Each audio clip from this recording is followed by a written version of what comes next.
എല്ലാവർക്കും നമസ്കാരം. Master key അക്കാഡമിയുടെ പുതിയൊരു ഓൺലൈൻ വീഡിയോ ക്ലാസ്സിലേക്ക് എല്ലാവർക്കും സ്വാഗതം. ഇന്നത്തെ നമ്മുടെ ക്ലാസ് എന്ന് പറയുന്നത് വേരിയസ് കമ്പനി ബോർഡ് കോർപ്പറേഷനിലേക്കുള്ള junior accountant, accounts clerk, assistant manager തുടങ്ങിയ പോസ്റ്റിലേക്ക് പ്രീവിയസ് ഇയറിൽ ചോദിച്ചിട്ടുള്ള കുറച്ച് ക്വസ്റ്റ്യൻസും അതിൻ്റെ ഡിസ്കഷനുമാണ് നമ്മൾ ഇന്നത്തെ ക്ലാസ് അറേഞ്ച് ചെയ്തിരിക്കുന്നത്. ഇതിൻ്റെ പ്രീവിയസ് ക്ലാസ്സിൽ നമ്മൾ ബാക്കി ക്വസ്റ്റ്യൻസ് ഒക്കെ ഡിസ്കസ് ചെയ്തിട്ടുണ്ടായിരുന്നു. അതിൻ്റെ ബാക്കി കിടക്കുന്ന കുറച്ച് ക്വസ്റ്റ്യൻസ് ആണ് നമ്മൾ ഇന്നത്തെ ക്ലാസ്സിൽ ഡിസ്കസ് ചെയ്യുന്നത്. അപ്പോൾ നമുക്ക് ക്ലാസ്സിലേക്ക് പോവാം. ക്വസ്റ്റ്യൻ നോക്കിയേ. Which of the following statement is or are correct as per the companies act 2030. Companies act 2030 പ്രകാരം തന്നിട്ടുള്ള സ്റ്റേറ്റ്മെന്റിൽ നിന്നും കറക്റ്റായിട്ടുള്ള സ്റ്റേറ്റ്മെന്റ്, കറക്റ്റ് സ്റ്റേറ്റ്മെന്റ് ഐഡന്റിഫൈ ചെയ്യാനാണ് ക്വസ്റ്റ്യൻ തന്നിരിക്കുന്നത്. ഫസ്റ്റ് ഓപ്ഷൻ തന്നിരിക്കുന്നത് എന്താണ്? നോർമലി ഇൻഡിപെൻഡന്റ് ഡയറക്ടർ എന്ന് പറയുന്നത് എക്സിക്യൂട്ടീവ് ഡയറക്ടർ ഓഫ് എ കമ്പനിയുടെ എക്സിക്യൂട്ടീവ് ഡയറക്ടർ ആവണം എന്നാണ് ഒന്നാമത്തെ സ്റ്റേറ്റ്മെന്റ് തന്നിരിക്കുന്നത്. രണ്ടാമത്തെ സ്റ്റേറ്റ്മെന്റ് തന്നിരിക്കുന്നത് എല്ലാ പബ്ലിക് ലിസ്റ്റഡ് കമ്പനീസിലും അറ്റ്ലീസ്റ്റ് 1/3 എന്ന് പറയുന്നത് ആരായിരിക്കും? ടോട്ടൽ നമ്പർ ഓഫ് ഡയറക്ടേഴ്സിൽ 1/3 എന്ന് പറയുന്നത് ഇൻഡിപെൻഡന്റ് ഡയറക്ടർ ആയിരിക്കണം എന്നാണ് നമുക്ക് രണ്ടാമത്തെ സ്റ്റേറ്റ്മെന്റ് തന്നിരിക്കുന്നത്. അപ്പോൾ ഓപ്ഷൻ എ പറഞ്ഞിരിക്കുന്നത് ഒന്നാമത്തെ സ്റ്റേറ്റ്മെന്റ് കറക്റ്റ് ആണ്, ബി പറഞ്ഞിരിക്കുന്നത് രണ്ടാമത്തത് മാത്രമേ കറക്റ്റ് ആവുന്നുള്ളൂ, സി പറഞ്ഞിരിക്കുന്നത് 1, 2 കറക്റ്റ് ആണ്, ഡി പറഞ്ഞിരിക്കുന്നത് നൺ ഓഫ് ദ എബോ എന്നാണ് പറഞ്ഞിരിക്കുന്നത്. അപ്പോൾ നമുക്കൊരു എക്സ്പ്ലനേഷൻ നോക്കാം. നോക്കിയേ, section 149 subsection 6, 149 subsection 6 company act 2013 ഒരു ഇൻഡിപെൻഡന്റ് ഡയറക്ടർ എന്ന് പറയുന്നത് ആരല്ലെന്നാ പറഞ്ഞിരിക്കുന്നത്? It is not an executive director. അവർ എന്തല്ല? എക്സിക്യൂട്ടീവ് ഡയറക്ടർ അല്ല. എന്തുകൊണ്ടാണ് അവർ എക്സിക്യൂട്ടീവ് ഡയറക്ടർ ആക്കാത്തത്? അവർ കമ്പനീസിന്റെ day to day management activities ഒന്നും ഹാൻഡിൽ ചെയ്യുന്നില്ല, അല്ലെങ്കിൽ ഇൻവോൾവ് ചെയ്യാത്തത് കൊണ്ടാണ് ഈ ഇൻഡിപെൻഡന്റ് ഡയറക്ടർ എന്ന് പറയുന്ന ആരല്ലെന്ന് പറയുന്നത് എക്സിക്യൂട്ടീവ് ഡയറക്ടറും അതുപോലെ ഹോൾ ടൈം ഡയറക്ടറുമായിട്ട് ആരെ കൺസിഡർ ചെയ്യാത്തത്? ഇൻഡിപെൻഡന്റ് ഡയറക്ടറിനെ കൺസിഡർ ചെയ്യാത്തത്. അവരെ ആരായിട്ട് മാത്രമേ കൺസിഡർ ചെയ്യത്തുള്ളൂ? ഒരു നോൺ എക്സിക്യൂട്ടീവ് ഡയറക്ടർ ആക്കി മാത്രമേ നമ്മൾ അവരെ എന്ത് ചെയ്യത്തുള്ളൂ? കൺസിഡർ ചെയ്യത്തുള്ളൂ. ഇതിൽ ഒരു കമ്പനീസിന്റെ ഇൻഡിപെൻഡന്റ് ഡയറക്ടർ ആവണമെന്നുണ്ടെങ്കിൽ കുറച്ച് ക്രൈറ്റീരിയ പറഞ്ഞിട്ടുണ്ട്. ഒന്നാമത്തെ ക്രൈറ്റീരിയ എന്ന് പറയുന്നത് നോട്ട് ബി എ പ്രൊമോട്ടർ, ഒരു പ്രൊമോട്ടർ ആവാൻ പാടില്ല. And there is no relationship between promoter and companies director. Promoter ആവാനും പാടില്ല, കമ്പനീസിന്റെ ഡയറക്ടറുമായിട്ടോ പ്രൊമോട്ടറുമായിട്ടോ ഒരു തരത്തിലുള്ള റിലേഷൻഷിപ്പ് ഉള്ള ആളും ആരാവാൻ പാടില്ല? ഇൻഡിപെൻഡന്റ് ഡയറക്ടർ ആവാൻ പാടില്ല. രണ്ടാമത്തെ കണ്ടീഷൻ പറഞ്ഞിരിക്കുന്നത് ഇവർ കമ്പനീസുമായിട്ട് ഒരു തരത്തിലുള്ള റിലേഷൻഷിപ്പും മെയിൻറ്റെയിൻ ചെയ്യുന്ന ആളാവരുത് എന്നാണ് പറഞ്ഞിരിക്കുന്നത്. മൂന്നാമത്തെ കണ്ടീഷൻ പറഞ്ഞിരിക്കുന്നത് ലാസ്റ്റ് 3 ഇയേഴ്സിൽ അയാൾ ഒരു സെക്ഷനിൽ വർക്ക് ചെയ്ത ആളും ആവാൻ പാടില്ല. ലാസ്റ്റ് കണ്ടീഷൻ പറഞ്ഞിരിക്കുന്നത് കീ മാനേജീരിയൽ പേഴ്സണലും അല്ലെങ്കിൽ KMP കീ മാനേജീരിയൽ പേഴ്സണലോ അല്ലെങ്കിൽ അതുമായിട്ട് റിലേറ്റ് ചെയ്ത് വരുന്ന ഒരു പോസ്റ്റിലോ വർക്ക് ചെയ്ത ആളോ ആരാവാൻ പാടില്ല? ഇൻഡിപെൻഡന്റ് ഡയറക്ടർ ആവാൻ പാടില്ല. ഈ ഒരു 4 കണ്ടീഷൻ ആർക്കുണ്ട്? ഇൻഡിപെൻഡന്റ് ഡയറക്ടറിനുണ്ട്. അടുത്ത പറഞ്ഞിരിക്കുന്നത് നോക്കിയേ, സെക്ഷൻ 149 സബ്സെക്ഷൻ 4 കമ്പനീസ് ആക്ട് 2013 പറഞ്ഞിരിക്കുന്നത് എന്താണ്? എല്ലാ ലിസ്റ്റഡ് കമ്പനീസിലും അറ്റ്ലീസ്റ്റ് 1/3 ടോട്ടൽ നമ്പർ ഓഫ് ഡയറക്ടേഴ്സിൽ 1/3 എന്ന് പറയുന്നത് ആരാണ്? ഇൻഡിപെൻഡന്റ് ഡയറക്ടേഴ്സ് ആണെന്നാണ് കമ്പനീസ് ആക്ട് 2013 സെക്ഷൻ 149 സബ്സെക്ഷൻ 4 പറഞ്ഞിട്ടുള്ളത്. അതുപോലെ തന്നെ സെബിയുടെ ലിസ്റ്റിംഗ് ഒബ്ലിഗേഷൻ ആൻഡ് ഡിസ്ക്ലോഷർ റിക്വയർമെന്റ്സിലെ റെഗുലേഷൻ ആക്ട് 2015 പ്രകാരം പറഞ്ഞിട്ട് ഉള്ള 2 കണ്ടീഷൻസ് ഉണ്ട്. ആ ബോർഡിലെ ചെയർമാൻ എന്ന് പറയുന്നത് ഒരു നോൺ എക്സിക്യൂട്ടീവ് ഡയറക്ടർ ആണെങ്കിൽ, ഓർക്കുക, ബോർഡിലെ ചെയർമാൻ എന്ന് പറയുന്നത് നോൺ എക്സിക്യൂട്ടീവ് ഡയറക്ടർ ആണെന്നുണ്ടെങ്കിൽ എങ്ങനെയാ പറഞ്ഞിരിക്കുന്നത്? 1/3 ടോട്ടൽ നമ്പറിന്റെ 1/3 എന്ന് പറയുന്നത് ആരാവണം? ഇൻഡിപെൻഡന്റ് ഡയറക്ടർ ആവണമെന്നാണ് ഒന്നാമത്തെ കണ്ടീഷൻ പറഞ്ഞിരിക്കുന്നത്. രണ്ടാമത്തെ കണ്ടീഷൻ പറഞ്ഞിരിക്കുന്നത് ബോർഡിലെ ചെയർപേഴ്സൺ എന്ന് പറയുന്ന ആള് എക്സിക്യൂട്ടീവ് ഡയറക്ടറോ അല്ലെങ്കിൽ പ്രൊമോട്ടറോ ആണെന്നുണ്ടെങ്കിൽ അവിടുത്തെ ഇൻഡിപെൻഡന്റ് ഡയറക്ടർ എന്ന് പറയുന്നത് എത്രയാണ്? 1/2 അല്ലെങ്കിൽ 1/2 ആണ് പറഞ്ഞിരിക്കുന്നത്. ഈ 2 കണ്ടീഷൻസ് സാറ്റിസ്ഫൈ ചെയ്തിട്ടുണ്ടായിരിക്കണം. നമുക്ക് ക്വസ്റ്റ്യനിലേക്ക് പോവാം. ക്വസ്റ്റ്യൻ പറഞ്ഞിരിക്കുന്നത് എന്താണ്? നോർമലി ഇൻഡിപെൻഡന്റ് ഡയറക്ടർ എന്ന് പറഞ്ഞാൽ എന്താണ്? എക്സിക്യൂട്ടീവ് ഡയറക്ടർ എന്നാണ് നമുക്ക് തന്നിരിക്കുന്നത്. ഒരിക്കലും ഒരു ഇൻഡിപെൻഡന്റ് ഡയറക്ടർ എന്തല്ല? എക്സിക്യൂട്ടീവ് ഡയറക്ടറുമല്ല, അതുപോലെ തന്നെ ആരുമല്ല? ഹോൾ ടൈം ഡയറക്ടറും ആവത്തില്ല. ഇതെന്ന് പറയുന്നത് തെറ്റായിട്ടുള്ള സ്റ്റേറ്റ്മെന്റ് ആണ്. അപ്പോൾ ഒരു ഇൻഡിപെൻഡന്റ് ഡയറക്ടർ എന്ന് പറയുന്ന ആരെ ആവത്തുള്ളൂ? നോൺ എക്സിക്യൂട്ടീവ് ഡയറക്ടറിനെ മാത്രമേ നമ്മൾ എന്തെന്ന് പറയത്തുള്ളൂ? ഇൻഡിപെൻഡന്റ് ഡയറക്ടർ എന്ന് പറയത്തുള്ളൂ. അപ്പോൾ ഈ സ്റ്റേറ്റ്മെന്റ് എന്താണ്? തെറ്റായിട്ടുള്ള ഒരു സ്റ്റേറ്റ്മെന്റ് ആണ്. രണ്ടാമത് പറഞ്ഞിരിക്കുന്നത് എല്ലാ public limited companies, every listed public കമ്പനീസിലെ ടോട്ടൽ നമ്പർ ഓഫ് ഡയറക്ടേഴ്സിന്റെ 1/3 എന്ന് പറയുന്ന ആരാണ്? ഇൻഡിപെൻഡന്റ് ഡയറക്ടർ ആണ്. അത് കറക്റ്റ് ആയിട്ടുള്ള ഒരു സ്റ്റേറ്റ്മെന്റ് ആണ്. സെബിയിലെ ലിസ്റ്റിംഗ് ഒബ്ലിഗേഷൻ്റെ റെഗുലേഷൻ ആക്ട് 2015 പ്രകാരം ഒരു കമ്പനിയിലെ ബോഡി വരുന്ന ചെയർപേഴ്സണ് എന്താണ്? നോൺ എക്സിക്യൂട്ടീവ് ആണെങ്കിൽ 1/3 എന്ന് പറയുന്ന ഇൻഡിപെൻഡന്റ് ഡയറക്ടറും ബോർഡിലെ ചെയർപേഴ്സൺ എന്ന് പറയുന്ന എക്സിക്യൂട്ടീവ് ഡയറക്ടറോ അല്ലെങ്കിൽ പ്രൊമോട്ടറോ ആണെങ്കിൽ ഹാഫ് എന്ന് പറയുന്നതാണ് എന്തെന്ന് പറയുന്നത്? Independent director. അപ്പോൾ കറക്റ്റ് സ്റ്റേറ്റ്മെന്റ് ആണ് നമ്മളോട് ഐഡന്റിഫൈ ചെയ്യാൻ ചോദിച്ചിരിക്കുന്നത്. അപ്പോൾ കറക്റ്റ് സ്റ്റേറ്റ്മെന്റ് എന്ന് പറഞ്ഞാൽ ഏതാണ് വരുന്നത്?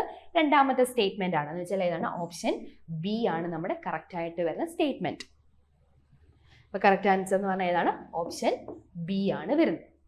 ദെൻ രണ്ടാമത്തെ ക്വസ്റ്റ്യൻ നോക്കിയേ. Nomination and remuneration committee shall be constituted from the auditors of a company.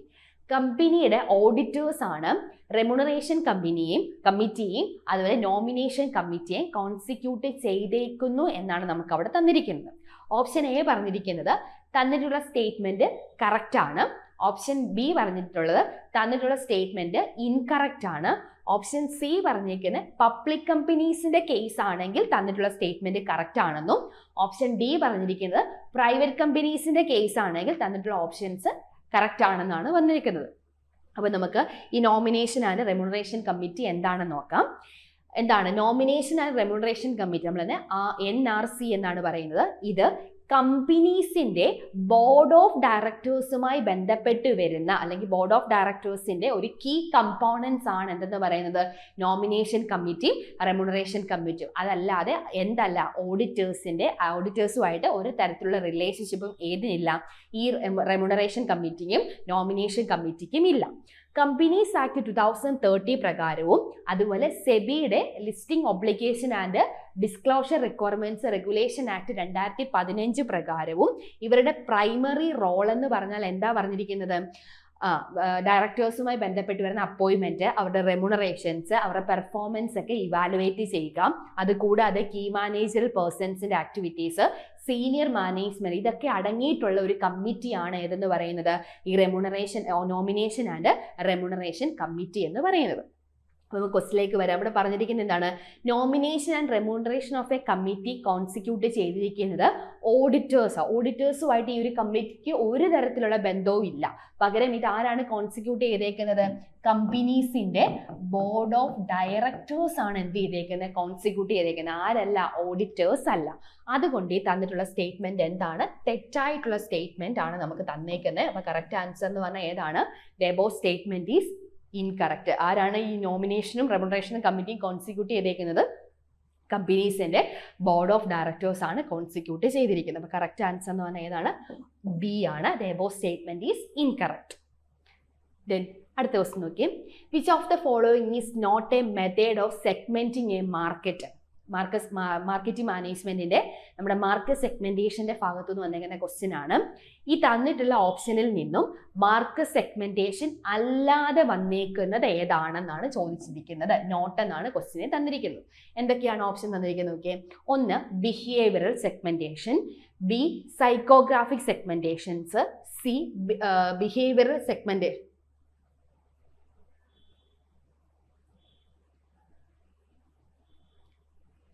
segmentations and D customers segmentations. ഇവിടെ രണ്ട് സെഗ്മെന്റേഷൻസ് സെയിം ആയിട്ടാണ് വന്നേക്കുന്നത്. ഇനി നമുക്ക് ഡെമോഗ്രാഫിക് സെഗ്മെന്റേഷൻ നോക്കാം.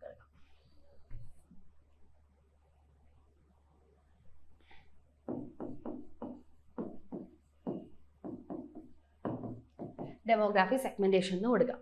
അപ്പോൾ എന്തൊക്കെയാണ്? Behavioural segmentation, psychography segmentations, demography segmentations and customer segmentations. അപ്പോൾ എന്താണ് മാർക്കറ്റ് സെഗ്മെന്റേഷൻ എന്ന് പറഞ്ഞാൽ?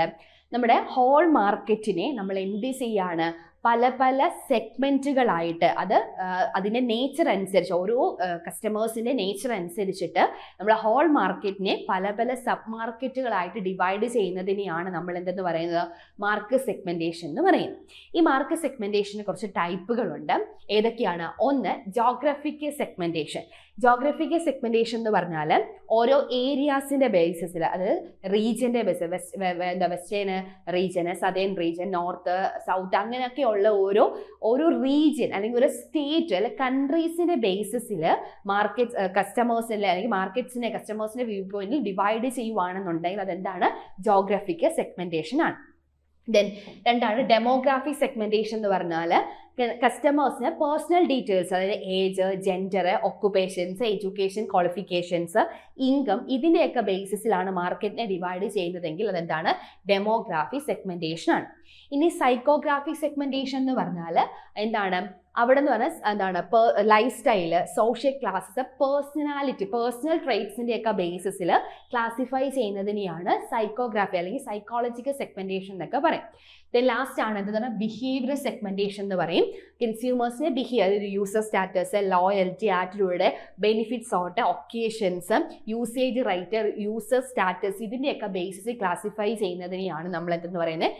ബിഹേവിയറൽ സെഗ്മെന്റേഷൻ എന്ന് പറയുന്നത്. അപ്പോൾ ഡെമോഗ്രാഫി സെഗ്മെന്റേഷൻ ഉണ്ട്, ജോഗ്രഫിക്കൽ സെഗ്മെന്റേഷൻസ് ഉണ്ട്, ബിഹേവിയറൽ സെഗ്മെന്റേഷൻസ് ഉണ്ട്, സോഷ്യോ കൾച്ചറൽ സെഗ്മെന്റേഷൻ വരുന്നുണ്ട്, അതുപോലെ സൈക്കോഗ്രാഫിക് സെഗ്മെന്റേഷൻ. ഇതൊക്കെ എന്താണ്? Different types of market segmentation ആണ്. അപ്പോൾ നമ്മുടെ ക്വസ്റ്റ്യൻ ചോദിച്ചിരിക്കുന്നത് മാർക്കറ്റ് സെഗ്മെന്റേഷൻ അല്ലാത്തത് ഐഡന്റിഫൈ ചെയ്യാനാണ്. ബിഹേവിയറൽ സെഗ്മെന്റേഷൻ ഉണ്ട്, ദെൻ സൈക്കോഗ്രാഫി സെഗ്മെന്റേഷൻ ഉണ്ട്, ഡെമോഗ്രാഫി സെഗ്മെന്റേഷൻ ഉണ്ട്. ഏതില്ല? കസ്റ്റമർ സെഗ്മെന്റേഷൻസ് മാർക്കറ്റ് സെഗ്മെന്റേഷനകത്ത് വരുന്നതല്ല. അതുകൊണ്ട് ഇവിടെ അല്ലാത്തത് ഐഡന്റിഫൈ ചെയ്യാൻ ചോദിച്ചത് കൊണ്ട് കറക്റ്റ് ആൻസർ എന്ന് പറഞ്ഞാൽ ഏതാണ് വരുന്നത്? ഓപ്ഷൻ ഡി ആണ് വരുന്നത്. കസ്റ്റമർ സെഗ്മെന്റേഷൻ എന്നാണ് കൊടുത്തിരിക്കുന്നത്. ദെൻ അടുത്ത ക്വസ്റ്റ്യൻ നോക്കിയേ. The backbone of auditing എന്ന് പറയുന്ന ഏരിയാസിൽ നിന്ന് വന്നിരിക്കുന്ന ക്വസ്റ്റ്യൻ ആണ്. ഇത് ഒത്തിരി വട്ടം ചോദിച്ചിട്ടുള്ളതാണ്. ഇങ്ങനെ ഡയറക്റ്റ് ആയിട്ടും ചോദിച്ചിട്ടുണ്ട്, അതായത് സ്റ്റേറ്റ്മെന്റ് ആയിട്ട് തന്നിട്ടും ഐഡന്റിഫൈ ചെയ്യാൻ ചോദിച്ചിട്ടുള്ള ക്വസ്റ്റ്യൻ ആണ്. ഒരു ഓഡിറ്റിങ്ങിന്റെ ബാക്ക് ബോൺ എന്നറിയപ്പെടുന്നത് ഏതാണെന്ന്? ഓപ്ഷൻ എ പറഞ്ഞിരിക്കുന്നത് verification of asset, option B പറഞ്ഞിരിക്കുന്നത് ഇന്റേണൽ ചെക്ക്, ഓപ്ഷൻ സി പറഞ്ഞിരിക്കുന്നത് internal audit and option D പറഞ്ഞിരിക്കുന്നത് എന്താണ്? വൗച്ചിങ് എന്നാണ് പറഞ്ഞിരിക്കുന്നത്. അപ്പം നമുക്ക് നോക്കാം എന്താണ് ഈ വെരിഫിക്കേഷൻ ഓഫ് അസറ്റ് എന്ന് പറഞ്ഞാൽ. പേരിൽ തന്നെയുണ്ട്. നമ്മൾ എന്തിനെയാണ് നമ്മൾ വെരിഫൈ ചെയ്യുന്നത് അല്ലെങ്കിൽ എന്തിനെയാണ് നമ്മൾ ചെക്ക് ചെയ്യുന്നത്? Existence and conditions of physical asset, അതായത് ഓൾറെഡി അവൾ എക്സിസ്റ്റിംഗ് ആയിട്ടുള്ള ഫിസിക്കൽ അസറ്റിന്റെ കണ്ടീഷൻസും അതിന്റെ എക്സിസ്റ്റൻസും ചെക്ക് ചെയ്യുന്നതിനെയാണ് നമ്മൾ എന്തെന്ന് പറയുന്നത്? വെരിഫിക്കേഷൻസ് ഓഫ് അസറ്റ് എന്ന് പറയുന്നത്. ഇനി ഇന്റേണൽ ചെക്ക് എന്ന് പറഞ്ഞാൽ എന്താണ്? It is A system of control within a company designed to prevent and detect errors and fraud. ഇറേഴ്സുകളോ ഫ്രോഡുകളോ വല്ല ഉണ്ടെങ്കിൽ അത് ഐഡന്റിഫൈ ചെയ്ത് അതിനെ പ്രിവെന്റ് ചെയ്യുന്ന ഒരു സിസ്റ്റം ഓഫ് കൺട്രോളിനെയാണ് നമ്മൾ എന്തെന്ന് പറയുന്നത്? ഇന്റേണൽ ചെക്ക് എന്ന് പറയുന്നത്. ദെൻ ഇന്റേണൽ ഓഡിറ്റ് എന്ന് പറയുന്നത് എന്താണ്? ഒരു ഇൻഡിപെൻഡന്റ് ഫങ്ഷൻസ് ആണ്. കമ്പനിക്കകത്ത് നടക്കുന്ന എന്തൊക്കെ നോക്കാൻ വേണ്ടിയാണ്? Effectiveness of risk management, control and governance process ഒക്കെ കറക്റ്റായിട്ട് പോകുന്നുണ്ടോ എന്ന് എന്ത് ചെയ്യാണ്? ഇവാലുവേറ്റ് ചെയ്യുന്നു, അല്ലെങ്കിൽ അത് ഇഫക്റ്റീവ്നെസ് ആയിട്ട് ഇംപ്രൂവ് ചെയ്യുന്ന ആ ഒരു കോൺസെപ്റ്റ് ആണ് എന്തെന്ന് പറയുന്നത്? ഇന്റേണൽ ഓഡിറ്റ് എന്ന് പറയുന്നത്. ദെൻ അടുത്തെയാണ് എന്താണ്? വൗച്ചിങ് എന്ന് പറയുന്നത്. എന്താ വൗച്ചിങ് എന്ന് പറഞ്ഞാൽ? Verify the authenticity and accuracy of transactions record in the books of accounts. നമ്മൾ റെക്കോർഡ് ചെയ്തിട്ടുള്ള അക്കൗണ്ട്സ് അല്ലെങ്കിൽ സ്റ്റേറ്റ്മെന്റിന്റെ എന്താണ് ചെക്ക് ചെയ്യുന്നത്? ഒതന്റിസിറ്റിയും ആക്യുറസിയും, ആ ട്രാൻസാക്ഷന്റെ ഒതന്റിസിറ്റിയും ആക്യുറസിയും ഒക്കെ ചെക്ക് ചെയ്യുന്ന ആ ഒരു പ്രോസസ്സാണ് എന്തെന്ന് പറഞ്ഞാൽ വൗച്ചിങ് എന്ന് പറയുന്നത്. Documentary evidence, by examining documentary evidence, അത് ഓർക്കുക. ബൈ എക്സാമിങ് ഡോക്യുമെന്ററി എവിഡൻസ് എന്ന് പറഞ്ഞാൽ എന്താണ്? വൗച്ചിങ് ആണ്. ഇതിനെയാണ് നമ്മൾ ഓഡിറ്റിങ്ങിന്റെ ബാക്ക് ബോൺ എന്നാണ് ഏതിനെ അറിയപ്പെടുന്നത്? വൗച്ചിങ്ങിനെ അറിയപ്പെടുന്നത്. കാരണം ട്രാൻസാക്ഷന്റെ ഒതന്റിസിറ്റിയും ആക്യുറസിയും ഒക്കെ ചെക്ക് ചെയ്യുന്നു. ബൈ എക്സാമിങ് ഡോക്യുമെന്ററി എവിഡൻസിന്റെ ബേസിസിൽ. അപ്പം ഒരു ഓഡിറ്റിങ്ങിന്റെ ബാക്ക് ബോൺ എന്ന് പറഞ്ഞാൽ അത് എന്തായിരിക്കും? അതേതാണ് വരുന്നത്? വൗച്ചിങ് ആണ് വരുന്നത്. അപ്പോൾ correct answer backbone of auditing എന്ന് പറഞ്ഞാൽ എന്താണ്? വൗച്ചിങ് ആണ്. ഡോക്യുമെന്ററി എവിഡൻസ്, അതാണ് എന്തെന്ന് പറയുന്നത്? വൗച്ചിങ് എന്ന് പറയുന്നത്.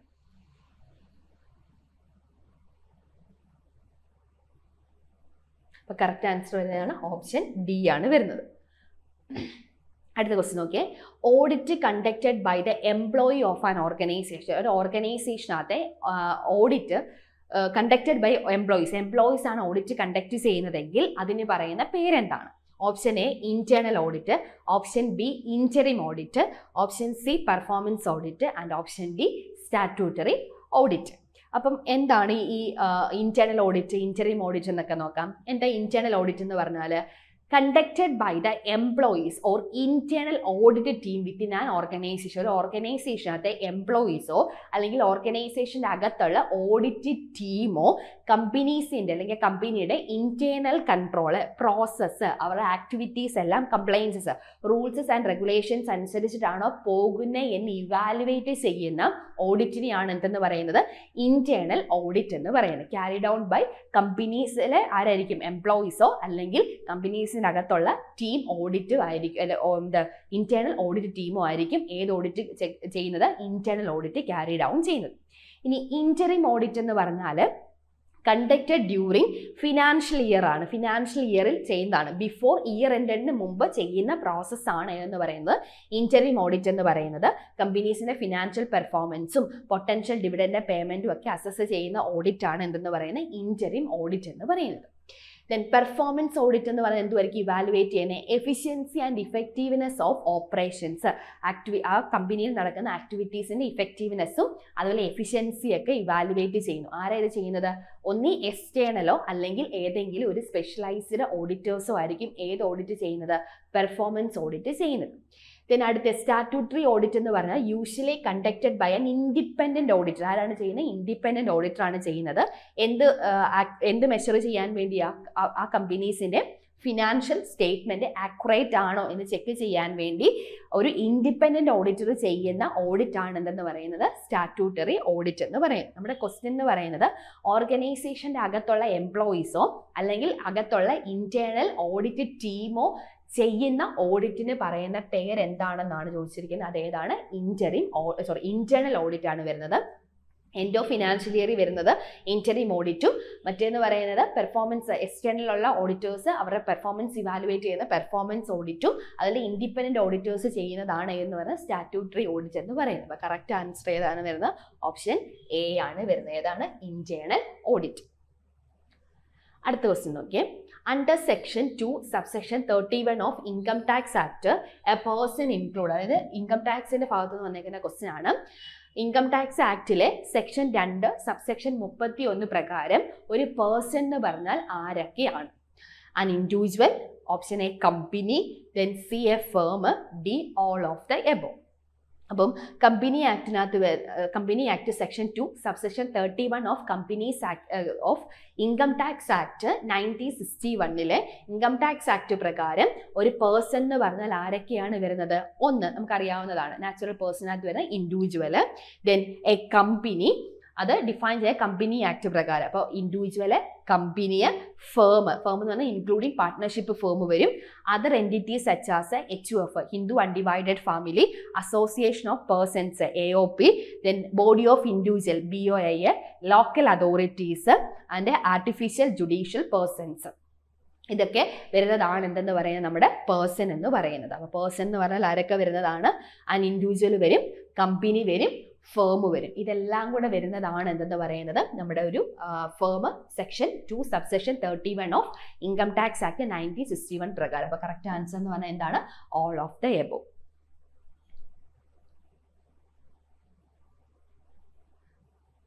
അതിൽ ഇൻഡിവിജ്വൽ ഉണ്ട്, കമ്പനി ഉണ്ട്, ഫേം എന്ന് പറഞ്ഞാൽ ചിലപ്പോൾ പാർട്ട്ണർഷിപ്പ് എന്നായിരിക്കും തരുന്നത്, പാർട്ട്ണർഷിപ്പ് വരും. പിന്നെ HUF Hindu undivided family, association of person, body of individual, local authority and every artificial judicial person not falling with these category എന്നാണ് പറഞ്ഞിരിക്കുന്നത്. അപ്പോൾ കറക്റ്റ് ആൻസർ എന്ന് പറഞ്ഞാൽ ഓപ്ഷൻ ഡി ആണ് വന്നേക്കുന്നത്. ദെൻ അടുത്ത ക്വസ്റ്റ്യൻ നോക്കിയേ. Gift received by the employee from employer is taxable under the head. അതായത് എംപ്ലോയറിന്റെ കയ്യിൽ നിന്നും ഒരു ഗിഫ്റ്റ് സ്വീകരിച്ചാൽ ഏത് ഹെഡിലാണ് അത് ടാക്സബിൾ ആവുന്നതെന്നാണ് ക്വസ്റ്റ്യൻ ചോദിച്ചിരിക്കുന്നത്. ഓപ്ഷൻ എ പറഞ്ഞിരിക്കുന്നത് income from house property, option B income from salary, then അടുത്തത് option C income from other sources, D exempted from tax. നമുക്കിവിടെ നിന്നൊന്ന് എലിമിനേറ്റ് ചെയ്യാം. ഹൗസ് പ്രോപ്പർട്ടിയിൽ നിന്ന് വരുന്ന എന്തായാലും ഇൻകം ആ ഗിഫ്റ്റിനകത്ത് വരത്തില്ല. അപ്പോൾ അതുകൊണ്ട് നമുക്ക് വേണമെങ്കിൽ ഓപ്ഷൻ എ എലിമിനേറ്റ് ചെയ്യാം. അപ്പോൾ എന്തായാലും നമുക്ക് ഈ ക്വസ്റ്റിൻ്റെ എക്സ്പ്ലനേഷൻ നോക്കാം. അതിൽ ഇൻകം ടാക്സ് ആക്ട് 1961 പ്രകാരം a gift received by an employee from employer, ഒരു എംപ്ലോയറിൻ്റെ കയ്യിൽ നിന്ന് ഒരു ഗിഫ്റ്റ് സ്വീകരിച്ചിട്ടുണ്ടെന്നുണ്ടെങ്കിൽ which is taxable under the head of income from salary എന്ന് പറയുന്നതിനകത്തായിരിക്കും എന്ത് ചെയ്തേക്കുന്നത്, ടാക്സ് ചെയ്തിരിക്കുന്നത്. സെക്ഷൻ 17 സബ്സെക്ഷൻ 2 എന്നാണ് പറഞ്ഞിരിക്കുന്നത്. അതായത് പെർക്വിസിസ്റ്റ് ഇൻക്ലൂഡ് എനി ബെനിഫിറ്റ്, അതായത് എംപ്ലോയർ പ്രൊവൈഡ് ചെയ്യുന്ന ഏത് ബെനിഫിറ്റും, അത് എന്താവാം, ഗിഫ്റ്റ് ആയിക്കോട്ടെ, ക്യാഷ് ആയിക്കോട്ടെ, വേറെ ഏതെങ്കിലും ടൈപ്സ് ഓഫ് കൈൻഡ് ആണെങ്കിലും അതെന്താണ്, അത് പിന്നെ ടാക്സ് ചെയ്യുന്ന ഏത് ഹെഡിലായിരിക്കും, ഇൻകം ഫ്രം സാലറി എന്ന് പറയുന്ന ഹെഡിലായിരിക്കും എന്ത് ചെയ്യുന്നത്, ടാക്സിബിൾ ചെയ്യുന്നത്. If the value of a ഗിഫ്റ്റിന്റെ വാല്യൂ എക്സീഡ് 5,000 ആണ് ഇൻ എ ഫിനാൻഷ്യൽ ഇയർ ആണെന്നുണ്ടെങ്കിൽ the excess amount is taxable as per the perquisite under income from സാലറിയിലായിരിക്കും നമ്മൾ എന്ത് ചെയ്യുന്നത്, ടാക്സബിൾ ആക്കുന്നത്. ഇനി ക്യാഷ് ഗിഫ്റ്റ് ആണെന്നുണ്ടെങ്കിൽ ഫുള്ളി എന്താണ്, ടാക്സബിൾ ആണ്. ഏത് ഹെഡിലാണ്, ഇൻകം ഫ്രം സാലറിയിലായിരിക്കും അത് എന്ത് ചെയ്തേക്കുന്നത്, ടാക്സബിൾ ചെയ്യുന്നത്. അപ്പോൾ ഒരു എംപ്ലോയറിന്റെ കയ്യിൽ നിന്ന് ഗിഫ്റ്റ് എന്ന് പറഞ്ഞാൽ അതെന്താണ്, പെർക്വിസിസ്റ്റ് ബെനിഫിറ്റ്സ് ആണ്. അത് ക്യാഷോ ഗിഫ്റ്റോ എനി കൈൻഡ്സ് ആയാലും അത് ഏതിലേ ട്രീറ്റ് ചെയ്തുള്ളൂ, ഇൻകം ഫ്രം സാലറി എന്ന് പറയുന്നതിനകത്ത് മാത്രമേ അത് എന്ത് ചെയ്യത്തുള്ളൂ, ട്രീറ്റ് ചെയ്യത്തുള്ളൂ. അപ്പം ഏതാണ് വരുന്നത്, കറക്റ്റ് ആൻസർ എന്ന് പറഞ്ഞാൽ ബി ആണ്, ഇൻകം ഫ്രം സാലറി ആണ് വരുന്നത്. Which one is not related to auditing, ഓഡിറ്റിങ്ങുമായിട്ട് റിലേഷൻ ഇല്ലാത്തത് ഏതാണെന്ന് ഐഡന്റിഫൈ ചെയ്യാനാണ് ക്വസ്റ്റ്യൻ ചോദിച്ചിരിക്കുന്നത്. Trial balance, audit working paper, audit memorandum, permanent audit file. Simple question അല്ലേ. ഓഡിറ്റിങ്ങുമായിട്ട് ഒരു തരത്തിലുള്ള റിലേഷൻഷിപ്പും ഇല്ലാത്തത് ഏതാണ്, ഓഫ്കോഴ്സ് അത് ഏതാണ്, ട്രയൽ ബാലൻസ് ആണ് വരുന്നത്. ട്രയൽ ബാലൻസ് എന്ന് പറഞ്ഞാൽ എന്താണ്, ഇവിടെ it is not directly related to auditing process itself. ഇത് ഓഡിറ്റിംഗ് പ്രോസസ്സുമായിട്ട് ഇതിന് ഡയറക്റ്റ് റിലേഷൻഷിപ്പ് ഇല്ല. ഇത് ഫിനാൻഷ്യൽ സ്റ്റേറ്റ്മെന്റ് ഓഡിറ്റിംഗ് സമയത്ത് അതിൻ്റെ ആക്യുറസി വെരിഫൈ ചെയ്യുന്നു എന്നുള്ളൊരു മാത്രമേ ഉള്ളൂ. അല്ലാതെ ഓഡിറ്റിങ്ങുമായിട്ട് ഈ ഒരു കോൺസെപ്റ്റിന് ഒരു തരത്തിലുള്ള റിലേഷൻഷിപ്പും ഇല്ല. ഓഡിറ്റ് വർക്കിംഗ് പേപ്പർ എന്ന് പറഞ്ഞാൽ എന്താണ്, ഈ ഡോക്യുമെന്റ് ആരാണ് യൂസ് ചെയ്യുന്നത്, ഓഡിറ്ററാണ് യൂസ് ചെയ്യുന്നത്. എന്ത് റെക്കോർഡ് ചെയ്യാൻ വേണ്ടിയാണ്, ഓഡിറ്റിംഗ് പ്രോസസ്സ് ചെയ്യുന്ന സമയത്ത് അതിൻ്റെ എവിഡൻസും ടെസ്റ്റും കൺക്ലൂഷൻസും ഒക്കെ റെക്കോർഡ് ചെയ്യാൻ വേണ്ടി ഓഡിറ്റർ യൂസ് ചെയ്യുന്ന ഒരു ഡോക്യുമെന്റ് ആണ് ഓഡിറ്റ് വർക്കിംഗ് പേപ്പർ എന്ന് പറയുന്നത്. ദെൻ ഓഡിറ്റ് മെമ്മോറാണ്ടം എന്ന് പറഞ്ഞാൽ എന്താണ്, അത് റിട്ടേൺ കമ്മ്യൂണിക്കേഷൻ ആണ്. യൂസ്ഡ് ബൈ ഓഡിറ്റർ ആണ് യൂസ് ചെയ്യുന്നത്. എന്തിനു വേണ്ടിയാ, ടു ഡോക്യുമെന്റ് കീ ഫൈൻഡിങ്സും ഒബ്സർവേഷനും റെക്കമെൻഡേഷൻ. ഓഡിറ്റിന്റെ സമയത്ത് ഓഡിറ്ററിന്റെ റെക്കമെൻഡേഷൻസും അവരുടെ ഫൈൻഡിങ്സും അതുപോലെ അവരുടെ ഒബ്സർവേഷൻസും ഒക്കെ കീപ്പ് ചെയ്യാൻ വേണ്ടി യൂസ് ചെയ്യുന്ന ഒരു റിട്ടേൺ റെക്കോർഡാണ് എന്ന് പറയുന്നത് ഓഡിറ്റ് മെമ്മോറാണ്ടം എന്ന് പറയുന്നത്. ഇനി പെർമനന്റ് ഓഡിറ്റ് ഫയൽ എന്ന് പറഞ്ഞാൽ എന്താണ്, ഓഡിറ്റേഴ്സിന്റെ വർക്കിംഗ് പേപ്പർ ആണ്. അതിനകത്ത് കമ്പനീസിന്റെ അല്ലെങ്കിൽ ബിസിനസ്സുമായി ബന്ധപ്പെട്ട് വരുന്ന എല്ലാ കാര്യങ്ങളും എന്ത് ചെയ്തിട്ടുണ്ട്, റെക്കോർഡ് ചെയ്തിട്ടുണ്ട്. Returned from one audit to next, അടുത്ത ഓഡിറ്റിലേക്ക് പോകുമ്പോൾ അതെല്ലാം ഒന്ന് വെരിഫിക്കേഷന് വേണ്ടിയാണ് ഈ പെർമനന്റ് ഓഡിറ്റ് ഫയലിലേക്ക് മാറ്റിവെക്കുന്നത്. അപ്പോൾ ഓഡിറ്റിങ്ങുമായി ബന്ധമില്ലാതെ വരുന്ന ഒരു കോൺസെപ്റ്റ് എന്ന് പറയുന്നത് ഏതാണ്, ട്രയൽ ബാലൻസ് ആണ്. അത് it is not directly related to auditing പർപ്പസിന് മാത്രമായിട്ട് ഡയറക്ട്ലി റിലേഷൻഷിപ്പ് ഇല്ല. പകരം അത് നമ്മൾ ഓഡിറ്റിംഗ് സമയത്ത് വെരിഫൈ ചെയ്ത് പോകുന്നേ ഉള്ളൂ. അല്ലാതെ ഓഡിറ്റിങ്ങുമായിട്ട് ഒരു തരത്തിലുള്ള റിലേഷൻഷിപ്പും ഏതിനില്ല. ഈ തന്നിട്ടുള്ള 4 ഓപ്ഷനിൽ ഏതിനില്ല, ട്രയൽ ബാലൻസിന് ഇല്ല. അപ്പോൾ കറക്റ്റ് ആൻസർ എന്ന് പറഞ്ഞാൽ ഏതായിരിക്കും വരുന്നത്, എ ആണ് വരുന്നത്, ട്രയൽ ബാലൻസ്. അടുത്ത ക്വസ്റ്റ്യൻ നോക്കിയേ. ഓഡിറ്റ് പ്രോഗ്രാം ഒരു ഓഡിറ്റ് പ്രോഗ്രാം എന്ന് പറഞ്ഞാൽ എന്താണ്? It is an action plan containing the detailed regarding the conduct of A particular audit. ഏതെങ്കിലും ഒരു സ്പെസിഫൈഡ് ഓഡിറ്റ് കണ്ടക്ട് ചെയ്യാൻ വേണ്ടിയുള്ള ഒരു ആക്ഷൻ പ്ലാനാണ്, ഡീറ്റെയിൽ ആയിട്ട് കണ്ടക്ട് ചെയ്യാനുള്ള ആക്ഷൻ പ്ലാനിനെയാണ് ഓഡിറ്റ് പ്രോഗ്രാം എന്നാണ് ഓപ്ഷൻ എ പറഞ്ഞിരിക്കുന്നത്. ബി പറഞ്ഞിരിക്കുന്നത് റൂട്ടീൻ ചെക്കിംഗ് ഓഫ് ട്രാൻസാക്ഷൻ്റെ ഡേ ടു ഡേ ചെക്കിംഗ് ആണ്. Then statement of important document statement ആണ് ഈ ഓഡിറ്റ് പ്രോഗ്രാം എന്നാണ് പറഞ്ഞിരിക്കുന്നത്. ഇത് ബിസിനസ് ട്രാൻസാക്ഷൻസ് ടെസ്റ്റ് ചെയ്യാൻ വേണ്ടി, to test business transaction check ചെയ്യാൻ വേണ്ടി യൂസ് ചെയ്യുന്നതാണ് ഓഡിറ്റ് പ്രോഗ്രാം എന്നാണ് പറഞ്ഞിരിക്കുന്നത്. അപ്പോൾ നമുക്കൊരു എക്സ്പ്ലനേഷൻ പോകാം. എന്താണ് ഈ ഓഡിറ്റ് പ്രോഗ്രാം എന്ന് പറഞ്ഞാൽ? ഇതൊരു ഡീറ്റെയിൽഡ് പ്ലാൻ ആണ്. എന്തിൻ്റെ ഡീറ്റെയിൽഡ് പ്ലാൻ, അല്ലെങ്കിൽ ഒരു ഡീറ്റെയിൽഡ് ഔട്ട്ലൈൻ ആണ്. എന്തിനെ പറ്റിയുള്ളതാ? Procedures, objective, step to be follow during an audit. ഒരു ഓഡിറ്റ് ചെയ്യുന്ന സമയത്ത് ഏതൊക്കെ സ്റ്റെപ്പ് വഴി ചെയ്യണം, അല്ലെങ്കിൽ എന്തൊക്കെയാണ് അവർ ഒബ്ജക്റ്റീവ്സ്, എന്തൊക്കെ കാര്യങ്ങൾ ഐഡന്റിഫൈ ചെയ്യണം എന്നൊക്കെയുള്ള കാര്യങ്ങൾ നമ്മൾ നേരത്തെ സ്റ്റെപ്പ് ബൈ സ്റ്റെപ്പ് ആയിട്ട് പ്രിപ്പയർ ചെയ്യുന്ന അല്ലെങ്കിൽ ഔട്ട്ലൈൻ ചെയ്യുന്ന ഒരു പ്ലാനിനെയാണ് നമ്മൾ എന്തെന്ന് പറയുന്നത്? ഓഡിറ്റ് പ്രോഗ്രാം എന്ന് പറയുന്നത്. ഇതെന്ന് പറയുന്നത് ഒരു ഓഡിറ്ററിൻ്റെ റോഡ് മാപ്പ് എന്നാണ് പറയുന്നത്. അതിനകത്ത് ഇന്ന ടൈമിൽ ഇന്ന ഏരിയ ചെക്ക് ചെയ്യണം, അല്ലെങ്കിൽ ഇത്ര ടൈം കൊണ്ട് അത് ചെക്ക് ചെയ്ത് മാറണം, ഇത്ര കാര്യങ്ങൾ ചെക്ക് ചെയ്യാൻ ഇത്ര ടൈം വേണം എന്നൊക്കെ നേരത്തെ പ്രിപ്പയർ ചെയ്ത് വെക്കും ആര്? ഓഡിറ്റർ. അതുകൊണ്ട് ഈ ഒരു ഓഡിറ്റ് പ്രോഗ്രാമിനെ നമ്മൾ ഓഡിറ്റേഴ്സിൻ്റെ റോഡ് മാപ്പ് എന്ന് നമ്മൾ എന്ത് ചെയ്യുന്നു പറയുന്നുണ്ട്. ഈ ഓഡിറ്റ് പ്രോഗ്രാം എന്ന് പറയുന്നത് is generally contained in audit നോട്ട്ബുക്കിനകത്തുണ്ടായിരിക്കും. അത് നോട്ട് ചെയ്തേക്കണം. ഓഡിറ്റ് പ്രോഗ്രാം എന്ന് പറയുന്നത് ഈ ജനറലി കണ്ടെയ്ൻഡ് ഇൻ എവിടെ ഉണ്ട്? ഓഡിറ്റ് നോട്ട്ബുക്കിനകത്ത് ഉണ്ടായിരിക്കും. അപ്പോൾ നമുക്ക് ക്വസ്റ്റ്യനിലേക്ക് പോകാം. എന്താ ഓഡിറ്റ് പ്രോഗ്രാം എന്ന് പറയാം? ഓഡിറ്റ് ചെയ്യുന്നതിന് മുമ്പ് ഓഡിറ്റേഴ്സ് എന്തൊക്കെ കാര്യങ്ങൾ കറക്റ്റായിട്ട് ചെയ്യണമെന്ന് സിസ്റ്റമാറ്റിക് ആയില്ലെങ്കിൽ സീക്വൻസ് ആയിട്ടില്ലെങ്കിൽ പ്രൊസീജിയർ ആയിട്ട് പ്രിപ്പയർ ചെയ്യുന്ന പ്ലാൻ ഓഫ് ആക്ഷനെയാണ് എന്തെന്ന് പറയുന്നത്? ഓഡിറ്റ് പ്രോഗ്രാം എന്ന് പറയുന്നത്. ഇതൊരു ഓഡിറ്ററിൻ്റെ എന്താണ്? ഒരു റോഡ് മാപ്പ് ആണ്. ഈ ഓഡിറ്റ് പ്രോഗ്രാം കണ്ടെയ്ൻ ചെയ്യുന്ന ഓഡിറ്റ് നോട്ട്ബുക്കിനകത്തായിരിക്കും. അപ്പോൾ കറക്റ്റ് ആൻസർ എന്ന് പറഞ്ഞാൽ ഏതായിരിക്കും? ഓപ്ഷൻ എ ആണ് വരുന്നത്. ഏതാണ്? Option A. It is an action plan containing the details regarding the conduct of A particular audit. അടുത്ത ക്വസ്റ്റ്യൻ നോക്കിയേ. TDS is applied on which of the following income? TDS അറിയാലോ, tax deducted at source. TDS ഉണ്ട്, TCS ഉണ്ട്. TDS എന്ന് പറഞ്ഞാൽ tax deducted at സോഴ്സും TCS എന്ന് പറഞ്ഞാൽ ടാക്സ് കളക്റ്റഡ് അറ്റ് സോഴ്സും ആണ്. ഇതിലെ TDS ഈ പറഞ്ഞിട്ടുള്ള ഇൻകത്തിൽ എവിടെയാണ് അപ്ലൈ ചെയ്യുന്നതെന്നാണ് ക്വസ്റ്റ്യൻ ചോദിച്ചിരിക്കുന്നത്. ഓപ്ഷൻ എ പറഞ്ഞിരിക്കുന്നത് commission of lottery tickets, option B professional fee, option C salary income and option D all of the above. അപ്പോൾ TDS ആപ്ലിക്കബിൾ ആയിട്ട് വരുന്നത് ഏതൊക്കെ ഏരിയാസിലാണെന്ന് നോക്കിയേ. TDS എന്ന് പറഞ്ഞാൽ ടാക്സ് ഡിഡക്റ്റഡ് അറ്റ് സോഴ്സ് ആണ്. ഇൻകം ടാക്സ് ആയിട്ട് 1961 പ്രകാരം tax is deducted at source of income before it pay to recipient. റെസിപ്പിയൻറ്റിന് കൊടുക്കുന്നതിന് മുമ്പ് ആ കൊടുക്കുന്ന ഇൻകത്തിൽ നിന്നും എന്ത് ഡിഡക്റ്റ് ചെയ്യും? TDS ഡിഡക്റ്റ് ചെയ്യും, അല്ലെങ്കിൽ ടാക്സ് ഡിഡക്റ്റ് ചെയ്യും. അതാണ് എന്തെന്ന് പറഞ്ഞാൽ TDS എന്ന് പറയും. അതിൽ ഒന്നാമത്തെ ഓപ്ഷൻ നമുക്ക് തന്നിരിക്കുന്നത് എന്താണ്? Commission on lottery ticket. Lottery ടിക്കറ്റിന്റെ കമ്മീഷൻ അതെന്താണ്? TDS ആപ്ലിക്കബിൾ ആയിട്ടുള്ളതാണ്. അതിനുശേഷം ബാക്കിയുള്ള എമൗണ്ട് ആയിരിക്കും കൊടുക്കുന്നത്. അതിന്റെ സെക്ഷൻ എന്ന് പറയുന്നത് 194G എന്ന് പറയുന്നതാണ് സെക്ഷൻ എന്ന് പറയുന്നത്. Commission or payment related to lottery ടിക്കറ്റ്സുമായി ബന്ധപ്പെട്ട് വരുന്ന കമ്മീഷൻസ് പറഞ്ഞിട്ടുള്ള സെക്ഷനാണ് 194G എന്ന് പറയുന്നത്. If payment exceed ₹15,000 per annum, അതായത് 15,000-ൽ കൂടുതൽ എക്സീഡ് ചെയ്തിട്ടുണ്ടെങ്കിൽ TDS പ്രിസ്ക്രൈബ്ഡ് റേറ്റിൽ എന്ത് ചെയ്തിട്ടുണ്ടായിരിക്കും? കുറച്ചിട്ടുണ്ടായിരിക്കും. ഇപ്പൊ കറന്റ്ലി TDSന്റെ റേറ്റ് എന്ന് പറഞ്ഞാൽ എത്രയാണ് പറഞ്ഞത്? 5% ആണ്. ഇത് ടാക്സ് ബഡ്ജറ്റ് സബ്മിറ്റ് ചെയ്യുന്ന സമയത്ത് അല്ലെങ്കിൽ ടാക്സിന്റെ നിയമങ്ങൾ മാറുന്നതിനനുസരിച്ച് ഈ പെർസെൻറ്റേജിൽ വ്യത്യാസം വരുന്നുണ്ട്. ഇപ്പൊ കറന്റ്ലി 5% ആണ് കമ്മീഷൻ ഓൺ ലോട്ടറി ടിക്കറ്റിന് എന്തായിട്ട് കുറയ്ക്കുന്നത്? TDS ആയിട്ട് കുറയ്ക്കുന്നത്. അടുത്തതെന്ന് പറഞ്ഞാൽ പ്രൊഫഷണൽ ടാക്സ് ആണ്. സെക്ഷൻ 194J ആണ് പറഞ്ഞിരിക്കുന്നത്. അവിടെ പ്രൊഫഷണൽ പേയ്മെന്റ്സോ ടെക്നിക്കൽ സർവീസിനോ ഒക്കെ വേണ്ടി വരുന്നതാണ് ഈ പ്രൊഫഷണൽ ഫീ എന്ന് പറയുന്നത്. അവിടെ എക്സീഡ് പറഞ്ഞിരിക്കുന്നത് എന്താണ്? ₹30,000 പെർ ആനമാണെന്നുണ്ടെങ്കിൽ കറന്റ്ലി എത്ര പെർസെൻറ്റേജ് ആണ് ഇപ്പൊ കുറയ്ക്കുന്നത്? 10% ആണ് പ്രൊഫഷണൽ ഫീ ആയിട്ട് കുറയ്ക്കുന്നത്. ടാക്സിലെ നിയമങ്ങൾ അപ്ഡേറ്റ് ചെയ്യുന്നതിനനുസരിച്ച് പെർസെൻറ്റേജിൽ വ്യത്യാസം വരാം. അതിലും എന്ത് ആപ്ലിക്കബിൾ ആണ്? TDS ആപ്ലിക്കബിൾ ആണ്.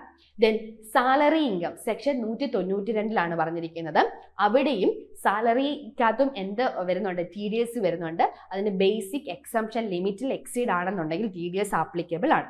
എംപ്ലോയർ ആണ് എംപ്ലോയീസിന്റെ സാലറിയിൽ നിന്നും എന്ത് കുറയ്ക്കുന്ന ആപ്ലിക്കബിൾ സ്ലാബ് റേറ്റിന്റെ ബേസിസിൽ എന്ത് കുറയ്ക്കുന്നത്? TDS ഡിഡക്റ്റ് ചെയ്തിട്ട് ഗവൺമെന്റ് അത് എന്ത് ചെയ്യുന്നത്? റെമിറ്റ് ചെയ്യുന്നത്. അപ്പം നമ്മുടെ ക്വസ്റ്റ്യൻ എന്ന് പറയുന്നത് TDS ഈ പറഞ്ഞുള്ള ഇൻകത്തിനകത്തെല്ലാം എവിടേക്കാണ് TDS ആപ്ലിക്കബിൾ ആവുന്നത്? കമ്മീഷൻ ഓൺ ലോട്ടറി ടിക്കറ്റും പ്രൊഫഷണൽ ഫീയും അതുപോലെ സാലറി ഇൻകം ഫ്രം സാലറി ഇൻകത്തിലും എല്ലാം എന്ത് ആപ്ലിക്കബിൾ ആണ്? TDS പ്രിസ്ക്രൈബ്ഡ് റേറ്റിൽ ആപ്ലിക്കബിൾ ആണ്. അപ്പം കറക്റ്റ് ആൻസർ എന്ന് പറഞ്ഞാൽ ഏതാണ്? ഓൾ ഓഫ് ദ എബോവ് ആണ് വരുന്നത്. അപ്പം കറക്റ്റ് ആൻസർ എന്ന് പറഞ്ഞാൽ ഏതാണ്? ഓപ്ഷൻ ഡി ആണ് വരുന്നത്. അടുത്ത ക്വസ്റ്റ്യൻ നോക്കിയേ. Minor's income is clubbed to, അതായത് മൈനറിന്റെ ഇൻകം ആരുടെ ഇൻകമായിട്ടാണ് ക്ലബ് ചെയ്യുന്നത്? ഇതും ഒരു സിമ്പിൾ ക്വസ്റ്റ്യൻ ആണ്. ഓപ്ഷൻ എ പറഞ്ഞിരിക്കുന്നത് ഫാദേഴ്സിന്റെ ഇൻകം, ഓപ്ഷൻ ബി പറഞ്ഞിരിക്കുന്നത് മദേഴ്സിന്റെ ഇൻകം, ഓപ്ഷൻ സി പറഞ്ഞിരിക്കുന്നത് father's income or mother's income whichever is greater. ഒന്നീ അച്ഛന്റെ വരുമാനം അല്ലെ അമ്മയുടെ വരുമാനം, ഇതിൽ ആരുടെയാണോ ഗ്രേറ്റർ ആയിട്ട് വരുന്നത് അതിലാണ് ക്ലബ് ചെയ്യുന്നത്. ഓപ്ഷൻ ഡി പറഞ്ഞിരിക്കുന്നത് നൺ ഓഫ് ദിസ് എന്നാണ് പറഞ്ഞിരിക്കുന്നത്. അപ്പം ഒരു മൈനറായിട്ടുള്ള ഒരു കുട്ടിയുടെ ഇൻകം ക്ലബ് ചെയ്യുന്നത് അത് പറയുന്ന section 64 subsection 1A of income tax act 1961 പ്രകാരം ഒരു മൈനറായിട്ടുള്ള ഒരു കുട്ടിയുടെ ഇൻകം ക്ലബ് ചെയ്യുന്നത് ആരുടെ ഇൻകമായിട്ടായിരിക്കും? Income of a parents whose total income is higher. അതായത് ആ കുട്ടിയുടെ പേരന്റിന്റെ ഇൻകമായിട്ടായിരിക്കും ക്ലബ് ചെയ്യുന്നത്. ആ പേരന്റിന്റെ ഇൻകം ആരുടെയാണോ വാട്ട് എവർ ഈസ് ഗ്രേറ്റർ അല്ലെങ്കിൽ ഹയർ ആയിട്ട് വരുന്നത് അവരുടെ ഇൻകമായിട്ടായിരിക്കും അത് എന്ത് ചെയ്യുന്നത്? ക്ലബ് ചെയ്തിരിക്കുന്നത്. ഏത് കേസാണ് പറഞ്ഞിരിക്കുന്നത്? കുട്ടി മൈനർ ആണെന്നുണ്ടെങ്കിൽ ആണ് പറഞ്ഞിരിക്കുന്നത്. അങ്ങനെ ആണെന്നുണ്ടെങ്കിൽ ഏതായിരിക്കും? കുട്ടി മൈനർ ആണെന്നുണ്ടെങ്കിൽ ഫാദറിന്റെയോ മദറിന്റെയോ ഇൻകമായിട്ടായിരിക്കും ക്ലബ് ചെയ്യുന്നത് വിച്ച് എവർ ഈസ് ഗ്രേറ്റർ അല്ലെങ്കിൽ ഹയർ എന്ന് പറയുന്ന ഒരു കണ്ടീഷനിലായിരിക്കും കുട്ടിയുടെ ഇൻകം എന്ത് ചെയ്യുന്നത്? ക്ലബ് ചെയ്തിരിക്കുന്നത്. അപ്പോൾ കറക്റ്റ് ആൻസർ എന്ന് പറഞ്ഞാൽ ഏതാണ്? ഓപ്ഷൻ സി ആണ്. Father's income or mother's income whichever is higher അല്ലെങ്കിൽ വിച്ച് എവർ ഈസ് ഗ്രേറ്റർ എന്നുള്ള ഒരു രീതി. സി ആണ് കറക്റ്റ് ആയിട്ട് വരുന്ന ആൻസർ. അടുത്ത A report which state that financial statement give true and fair view in the books of accounts. ഏത് റിപ്പോർട്ടാണ് ഫിനാൻഷ്യൽ സ്റ്റേറ്റ്മെന്റ് ട്രൂവും അതുപോലെ ഫെയറും ആണെന്നുള്ള ഒരു സ്റ്റേറ്റ്മെന്റ് കൊടുക്കുന്ന റിപ്പോർട്ട് ഏതാണെന്നാണ് കൊടുത്തിരിക്കുന്നത്? Option A qualified report, option B clean report, option C unqualified report and option D both B and C എന്ന് വെച്ചാൽ clean റിപ്പോർട്ടും അൺക്വാളിഫൈഡ് റിപ്പോർട്ടും എന്നാണ് പറഞ്ഞിരിക്കുന്നത്. അപ്പോൾ നമുക്ക് എന്താണ് ഈ ക്വാളിഫൈഡ് റിപ്പോർട്ട്, എന്താണ് ഈ ക്ലീൻ റിപ്പോർട്ട്, എന്താണ് അൺക്വാളിഫൈഡ് റിപ്പോർട്ട് എന്നറിയാം. അപ്പോൾ എന്താണ് ഈ ക്വാളിഫൈഡ് റിപ്പോർട്ട് എന്ന് പറഞ്ഞാൽ ഇവിടെ true and fair except for special issues. ഇവിടെ എന്തായിരിക്കും കൂടുതൽ കാണിക്കുന്നത്? അതായത് എന്തെങ്കിലും ഇഷ്യൂസസ് ഒക്കെ ആയിരിക്കും ഏറ്റവും കൂടുതൽ എവിടെ കാണിക്കുന്നത്? ഈ ക്വാളിഫൈഡ് റിപ്പോർട്ടിനകത്ത് കാണിക്കുന്നത്. എന്നാൽ ക്ലീൻ റിപ്പോർട്ട് എന്ന് പറഞ്ഞാൽ അതിന് വേറൊരു പേരുണ്ട്, അൺക്വാളിഫൈഡ് റിപ്പോർട്ട് എന്നും പറയും. ക്ലീൻ റിപ്പോർട്ടിന്റെ വേറെ പേരെന്താണ്? അൺക്വാളിഫൈഡ്. നിങ്ങൾക്ക് കൺഫ്യൂസിങ് വരരുത്. ക്ലീൻ റിപ്പോർട്ട് എന്ന് പറയുന്നത് ക്വാളിഫൈഡ് അല്ലേ എന്ന് വരരുത്. ക്ലീൻ റിപ്പോർട്ടിന്റെ വേറെ പേരെന്താണ്? അൺക്വാളിഫൈഡ് റിപ്പോർട്ട് എന്നാണ് പറഞ്ഞിരിക്കുന്നത്. ഇവിടെ ഫിനാൻഷ്യൽ സ്റ്റേറ്റ്മെന്റുകളെല്ലാം പ്രസന്റ് ചെയ്യുന്നത് എങ്ങനെയായിരിക്കണം? ട്രൂ ആൻഡ് ഫെയർ ആണ് പ്രസന്റ് ചെയ്യുന്നത്. ആ ഒരു രീതിയിൽ വേണം കമ്പനീസിന്റെ ഫിനാൻഷ്യൽ പെർഫോമൻസും പൊസിഷൻസും ഒക്കെ എന്ത് ചെയ്യാൻ, ഇവാലുവേറ്റ് ചെയ്യാൻ. ഒരു തരത്തിലുള്ള മിസ്റ്റേറ്റ്മെന്റോ അല്ലെങ്കിൽ ഒരു തരത്തിലുള്ള ഇഷ്യൂസസോ ഒന്നും ഉണ്ടാവാൻ പാടില്ല. എല്ലാ കാര്യങ്ങളും ട്രൂ ആൻഡ് ഫെയർ ആയിട്ട് സബ്മിറ്റ് ചെയ്യുന്ന റിപ്പോർട്ടിനെയാണ് ക്ലീൻ റിപ്പോർട്ട് അല്ലെങ്കിൽ അൺക്വാളിഫൈഡ് റിപ്പോർട്ട് എന്ന് പറയുന്നത്. അപ്പോൾ നമുക്ക് ക്വസ്റ്റ്യനിലേക്ക് പോവാം. അപ്പോൾ ഇവിടെ ക്വാളിഫൈഡ് റിപ്പോർട്ടിനകത്ത് എന്ത് വരും? കുറച്ച് മിസ്റ്റേറ്റ്മെൻറ്റോ അല്ലെങ്കിൽ കുറച്ച് ഇഷ്യൂസസോ ഒക്കെ വരാം. അപ്പോൾ അതെന്തല്ല, ഒരു ട്രൂ ആൻഡ് ഫെയർ സ്റ്റേറ്റ്മെൻറ്റ് അല്ല. ക്ലീൻ റിപ്പോർട്ട് തന്നെയാണ് എന്തെന്ന് പറയുന്നത് അൺക്വാളിഫൈഡ് റിപ്പോർട്ട് എന്ന് പറയുന്നത്. അവിടെ ഒരു തരത്തിലുള്ള മിസ്റ്റേക്കുകളോ ഒരു തരത്തിലുള്ള ഇഷ്യൂസസോ ഒന്നും ഉണ്ടാവാൻ പാടില്ല. ട്രൂ ആൻഡ് ഫെയർ ആയിട്ട് വേണം എന്ത് ചെയ്യാൻ, ട്രാൻസാക്ഷൻസ് ക്യാരി ഡൗൺ ചെയ്യാൻ. അതിനെയാണ് നമ്മൾ ക്ലീൻ അല്ലെങ്കിൽ അൺക്വാളിഫൈഡ് റിപ്പോർട്ട് എന്ന് പറയുന്നത്. അപ്പോൾ ക്ലീനും അൺക്വാളിഫൈഡ് റിപ്പോർട്ടും, ക്ലീൻ തന്നെയാണ് അൺക്വാളിഫൈഡ് റിപ്പോർട്ട് എന്ന് പറയുന്നത്. അപ്പോൾ കറക്റ്റ് ആൻസർ എന്ന് പറഞ്ഞാൽ ഏതാണ്? ഓപ്ഷൻ ഡി ആണ്. ബി ആൻഡ് സി ഏതൊരു ക്ലീൻ റിപ്പോർട്ടിന്റെ വേറെ പേരാണ് എന്ത് പറഞ്ഞാൽ അൺക്വാളിഫൈഡ് റിപ്പോർട്ട് എന്ന് പറയുന്നത്. അപ്പോൾ കറക്റ്റ് ആൻസർ എന്ന് പറയുന്നതായിരിക്കും ഡി ആണ്, ബോത്ത് ബി ആൻഡ് സി. അടുത്ത ക്വസ്റ്റ്യൻ നോക്കിയേ. Which among the following statement are correct? തന്നിട്ടുള്ളതിൽ നിന്ന് കറക്റ്റ് ആയിട്ടുള്ള സ്റ്റേറ്റ്മെന്റ് ഏതാണെന്നാണ് ക്വസ്റ്റ്യൻ ചോദിച്ചിരിക്കുന്നത്. ഒന്നാമത് പറഞ്ഞിരിക്കുന്ന ഒറിജിനൽ പർച്ചേസ് ഇൻവോയ്സും കൗണ്ടർ ഫോയിൽ ഓഫ് ചെക്ക് ബുക്കും അതുപോലെ കൗണ്ടർ ഫോയിൽ ഓഫ് പേ സ്ലിപ്പും എന്തിന് എക്സാമ്പിൾ ആണ്? പ്രൈമറി വൗച്ചറിന് എക്സാമ്പിൾ എന്നാണ് ഫസ്റ്റ് സ്റ്റേറ്റ്മെന്റ് തന്നിരിക്കുന്നത്. സെക്കൻഡ് സ്റ്റേറ്റ്മെന്റ് തന്നിരിക്കുന്നത് വൗച്ചിങ് എന്ന് പറഞ്ഞാൽ എന്താണ്? ഡോക്യുമെന്ററി എവിഡൻസ് ചെക്ക് ചെയ്യുന്നതിനെയാണ് വൗച്ചിങ് എന്ന് പറയുന്നത്. ദെൻ വേരിഫിക്കേഷൻ എന്ന് പറഞ്ഞാൽ അസറ്റിനെയും ലൈബിലിറ്റിയെയും, അതായത് ബാലൻസ് ഷീറ്റിൽ വന്നിട്ടുള്ള അസറ്റിന്റെയും ലൈബിലിറ്റിയെയും കൺഫേം ചെയ്യുന്നതിനെയാണ് നമ്മൾ എന്തെന്ന് പറയുന്നത്? വേരിഫിക്കേഷൻ എന്നാണ് നമുക്ക് തന്നിട്ടുള്ളത്. ഓപ്ഷൻ എ പറഞ്ഞിരിക്കുന്നത് 1ഉം 2ഉം മാത്രം കറക്റ്റ് ആണ്. ബി പറഞ്ഞിരിക്കുന്നത് 1ഉം 3ഉം മാത്രം കറക്റ്റ് ആണ്. സി പറഞ്ഞിരിക്കുന്നത് 2ഉം 3ഉം കറക്റ്റ് ആണ്. ഡി പറഞ്ഞിരിക്കുന്നത് ഈ 3 സ്റ്റേറ്റ്മെന്റും എന്ത് തന്നെയാണ്? കറക്റ്റ് ആണെന്നാണ് തന്നിരിക്കുന്നത്. അപ്പം നമുക്ക് ഇത് ഓരോന്നൊന്ന് എക്സ്പ്ലെയിൻ ചെയ്ത് നോക്കാം. ഈ പ്രൈമറി വൗച്ചർ എന്ന് പറഞ്ഞാൽ എന്താണ്? ഒരു ഒറിജിനൽ ഡോക്യുമെന്റ്സ് ആണ്. അവിടെ ഫിനാൻഷ്യൽ ട്രാൻസാക്ഷൻ്റെ ഒരു ഡയറക്റ്റ് എവിഡൻസ് ആണ് എന്തെന്ന് പറയുന്നത് ഈ പ്രൈമറി ഡോക്യുമെന്റ് എന്ന് പറയുന്നത്. അതായത് നമ്മൾ ട്രാൻസാക്ഷൻ ചെയ്തു എന്നതിനുള്ള ഒരു ഡയറക്റ്റ് ഡോക്യുമെന്റ് ആണ് ഈ പ്രൈമറി വൗച്ചർ എന്ന് പറയുന്നത്. അതിന് എക്സാമ്പിൾ ആണ് purchase invoice, check book, counter foil, പേ സ്ലിപ്പ്, റെസീപ്റ്റ്, ബില്ല്. ഇതൊക്കെ എന്താണ്? ഇതൊക്കെ നമ്മുടെ ഒരു പ്രൂഫാണ്. നമ്മൾ ട്രാൻസാക്ഷൻ ചെയ്തു എന്നതിൻ്റെ പ്രൂഫാണ്. അതാണ് എന്തെന്ന് പറയുന്നത് പ്രൈമറി വൗച്ചർ എന്ന് പറയുന്നത്. ഇനി വൗച്ചിങ് എന്ന് പറയുന്നത് നമ്മൾ ഓൾറെഡി മുമ്പേ പറഞ്ഞായിരുന്നു, backbone of an audit പഠിച്ചപ്പോൾ പറഞ്ഞു വൗച്ചിങ് ആണ് എന്തെന്ന് പറയുന്നത് ഓഡിറ്റിങ്ങിന്റെ ബാക്ക് ബോൺ എന്ന് പറയുന്നത്. എന്തുകൊണ്ടാണ്? ഡോക്യുമെന്ററി എവിഡൻസ് വെച്ചിട്ടാണ് നമ്മൾ എല്ലാ കാര്യങ്ങളും എന്ത് ചെയ്യുന്നത്? എക്സാമിൻ ചെയ്യുന്നത്. അപ്പോൾ വൗച്ചിങ് എന്ന് പറഞ്ഞാൽ എന്താണ്? It is A examine documentary evidence എന്ന് വെച്ചാൽ റെസീപ്റ്റും ഇൻവോയ്സും പേ സ്ലിപ്പും അതുപോലെ തന്നെ പർച്ചേസ് ഇൻവോയ്സും ചെക്ക് ബുക്കും ഒക്കെ വെച്ച് നമ്മൾ എന്ത് ചെയ്യാണ്? ഇവാലുവേറ്റ് ചെയ്യുക, അല്ലെങ്കിൽ എക്സാമിൻ ചെയ്യുക. അതാണ് എന്തെന്ന് പറയുന്നത് വൗച്ചിങ് എന്ന് പറയുന്നത്.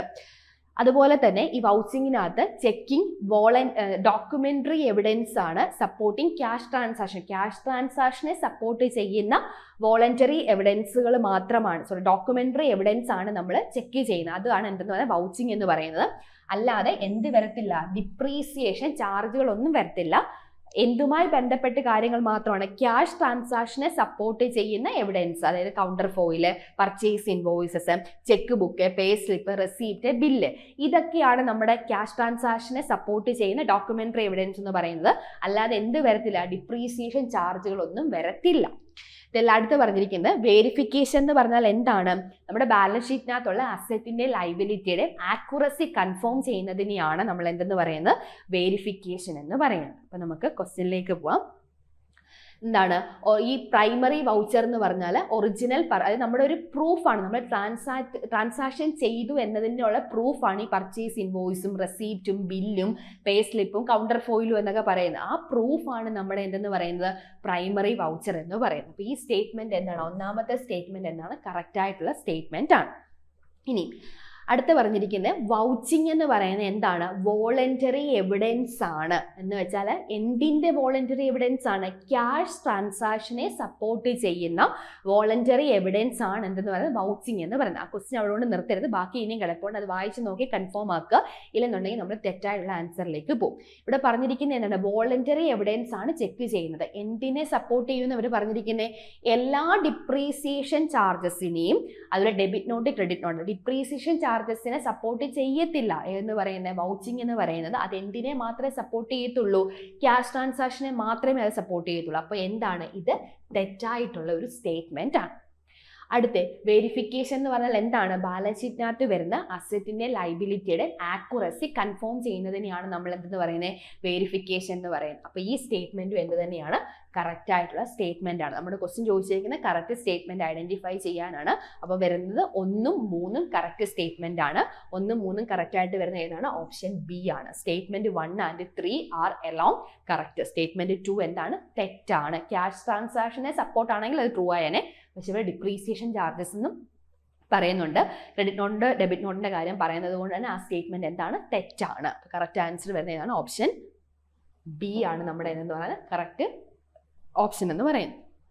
അടുത്ത ക്വസ്റ്റ്യൻ നോക്കിയേ. Which of this is true about section 80D of income tax act? Income tax ആക്ടിനകത്തെ സെക്ഷനാണ് 80D എന്ന് പറയുന്നത്.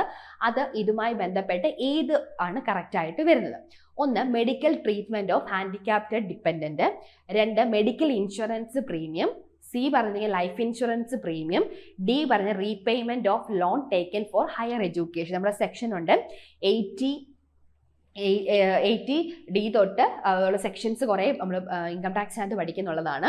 അതിലെ മെഡിക്കൽ ട്രീറ്റ്മെൻറ്റുമായി ബന്ധപ്പെട്ട് വരുന്ന സെക്ഷൻ എന്ന് പറയുന്നത് മെഡിക്കൽ ട്രീറ്റ്മെൻറ്റ് ഓഫ് ഹാൻഡികാപ്റ്റഡ് ഡിപ്പെൻഡൻറ്റുമായി ബന്ധപ്പെട്ട് വരുന്ന സെക്ഷൻ എന്ന് പറഞ്ഞാൽ ഏതാണ്? സെക്ഷൻ 80D ആണ് വരുന്നത്. ഇനി മെഡിക്കൽ ഇൻഷുറൻസ് പ്രീമിയമായി ബന്ധപ്പെട്ട് വരുന്ന സെക്ഷൻ ഏതാണ്? 80D ആണ് വരുന്നത്. ലൈഫ് ഇൻഷുറൻസ് പ്രീമിയം എന്ന് പറയുന്നത് 80C ആണ് വരുന്നത്. Repayment of loan taken for higher എഡ്യൂക്കേഷന് വേണ്ടി എടുത്ത ലോൺ തിരിച്ചടയ്ക്കുക എന്നുണ്ടെങ്കിൽ അത് വരുന്ന സെക്ഷൻ ഏതാണ്? 80E ആണ് വരുന്നത്. ഏതാണ്? ഫസ്റ്റ് 80DD, 80D ആണ് മെഡിക്കൽ ഇൻഷുറൻസ് വരുന്നത്. അടുത്ത 80C ആണ് ലൈഫ് ഇൻഷുറൻസിനകത്ത് വരുന്നത്. ലോണുമായി ബന്ധപ്പെട്ട് വരുന്ന ഏതാണ്? 80E ആണ്. അപ്പോൾ മെഡിക്കൽ ട്രീറ്റ്മെന്റ് എന്ന് പറഞ്ഞാൽ ഏതാണ്? സെക്ഷൻ 80DD ആണ് വരുന്നത്. മെഡിക്കൽ ഇൻഷുറൻസ് പ്രീമിയം എന്ന് പറയുന്നത് സെക്ഷൻ 80D ആണ് വരുന്നത്. ലൈഫ് ഇൻഷുറൻസ് എന്ന് പറയുന്നത് സെക്ഷൻ 80C ആണ് വരുന്നത്. Repayment of loan taken for higher education section 80E ആണ് വരുന്നത്. നമ്മളോട് ചോദിച്ചേക്കുന്നത് സെക്ഷൻ 80D ആണ് ചോദിച്ചേക്കുന്നത്. ഏതാണ്? മെഡിക്കൽ ഇൻഷുറൻസ് പ്രീമിയം ആണ് വരുന്നത്. കറക്റ്റ് ആൻസർ ഏതാണ്? Option B.